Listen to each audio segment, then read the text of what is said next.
Écarté quinté plus aux fautes de Jérémaume en début de course, remis dans les bonnes allures par Mathieu Abrivard. On a assuré à l'extérieur avec Hatchetman le numéro 1. Bon départ également de Diego de Cao. Dénicheur du Vif est parti très vite avec une faute à l'arrière du numéro 9, Duel du Gers, qui est rétrograde même s'il a été remis. Donc c'est donc Diego de Cao, Dénicheur du Vif et Hokkaido Giel qui sont aux 3 premières places et commencent à se rapprocher à l'extérieur. Le numéro 4 Copsi ainsi que le numéro 1 Hatchetman.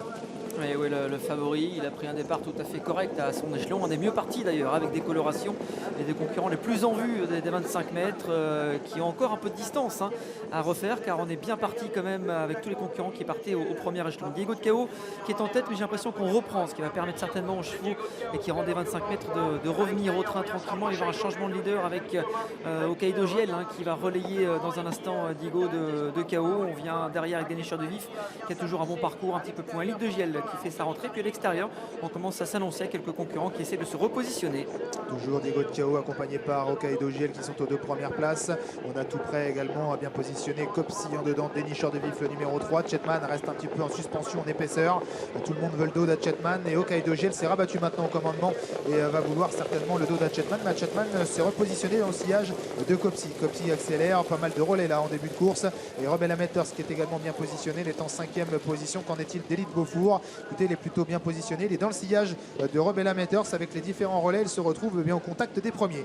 Et jeu tactique pour l'instant pour repasser devant les tribunes avec Hatchetman qui va prendre la tête. On est encore assez loin du but, on est à 1700 mètres, un petit peu plus d'un tour de l'arrivée. Et c'est Hatchetman, un des favoris de la course, comme il aime à le faire, et qui a pris les devants devant le numéro 4, Copsi, qui est bien placé à l'extérieur. Rebel Amateurs se rapproche un peu devant le numéro 14, Élite de Beaufour, qui profite de Rebel Amateurs pour avoir un dos et se rapprocher en 4-5e position, suivi comme son ombre par Décoloration qui a son dos. Diego de Cao a perdu quelques rangs, se retrouve sur une 4e ligne côté corde. Un tour à parcourir un peu moins même avant dernier virage avec Hatchetman qui a l'avantage à son extérieur. Rebel Amateur sans dedans, il a toujours bien positionné Copsi de Hokkaido Giel accompagné à son extérieur par le favori Élite Beaufour, le numéro 14 qui a un parcours de rêve pour l'instant. On note ensuite le numéro 12 Décoloration qui marque à la culotte Élite Beaufour. On retrouve ensuite côté corde Diego de Cao. Les principaux favoris de l'épreuve sont là aux avant-postes.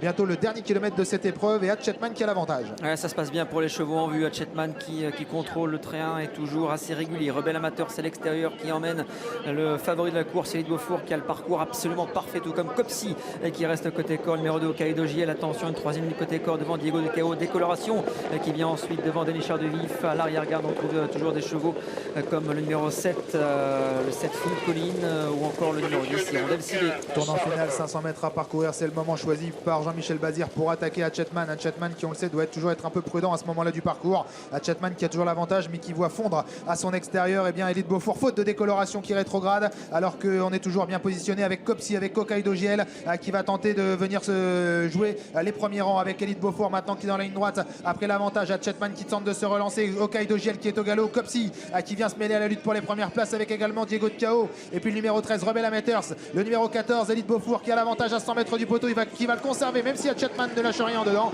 mais Élite Beaufour va s'imposer offrant une 9e victoire à Jean-Michel Bazir dans cette course. La 2e place pour Hatchetman, la 3e place pour Copsi. Et la 4e pour le numéro 5 Diego de Cao, la 5e pour le 6 je crois Élite de Giel qui a très bien couru, qui restera comme une très belle note de la course. La passe de 3 pour Élite de Beaufour et Jean-Michel Bazir qui remporte une 9e fois cette épreuve, impressionnante.